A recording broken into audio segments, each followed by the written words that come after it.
And also, what I want to say is a pretty sad part in this is Luke, when he went to go into the ship to get Grogu. He probably told R2-D2 to stay with him in the ship. Oh. But because when Anakin said it to R2, he never came back. So I think that's why R2 followed Luke inside of the ship. R2-D2 is one of the biggest heroes in all of Star Wars. He was the only droid that was able to fix the Naboo starfighter, and the result in that saved Queen Amidala, Anakin Skywalker, Qui-Gon Jinn, Obi-Wan Kenobi, and it continued the entire Star Wars saga. So without R2-D2, none of the Skywalker saga would even be a thing. He went through every event from the Phantom Menace to the Rise of Skywalker that we know of. He still could have had adventures before the Phantom Menace, which could be what a droid's story is for, but who knows. One event that would change the little droid's life forever is Order 66. As we know, after Anakin and Padme's wedding, she gifted R2 to Anakin as a wedding gift, and they immediately became best friends, inseparable as we saw early in the Clone Wars, but 4 words that Anakin told R2 changed his entire perspective of life itself. Stay in the ship. Now, after Anakin told R2 this, R2 never saw Anakin again. This is why in A New Hope, when Luke told R2 to stay on the Millennium Falcon, he didn't want to lose another friend.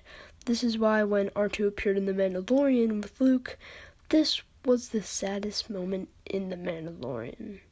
Dude, that just left a pit in my stomach. I'm just realizing that.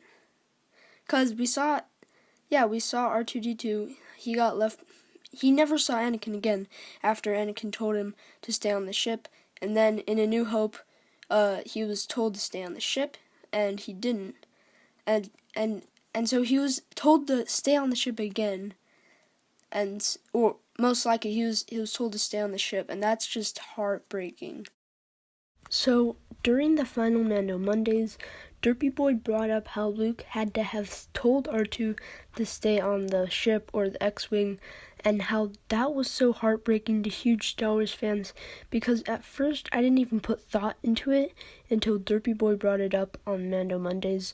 So I'm going to be breaking down how R2's appearance in The Mandalorian is the most heartbreaking and saddest moment in the show.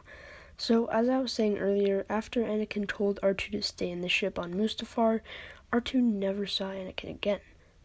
So, like in A New Hope, whenever a friend tells him to stay on the ship, he won't do it because he doesn't want to lose another friend.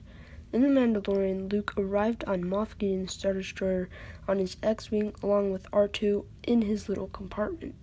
After Luke landed, he had to have told R2 to stay on the ship. R2 wouldn't want to, but Luke demands it, since he didn't want R2 to get destroyed from the Dark Troopers.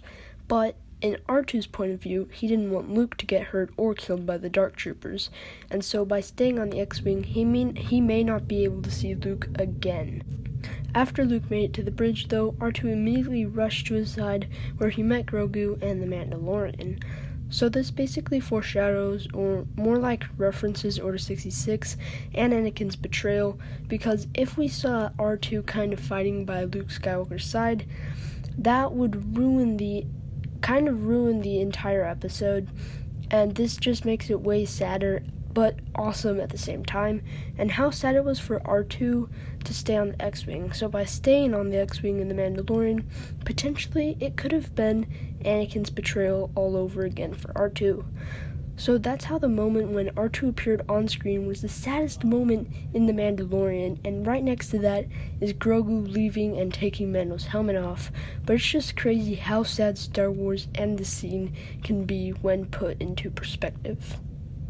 And also, what I want to say is a pretty sad part in this is Luke, when he went to go into the ship to get Grogu, he probably told R2-D2 to stay with him in the ship. But because when Anakin said it to R2, he never came back. So I think that's why R2 followed Luke inside of the ship.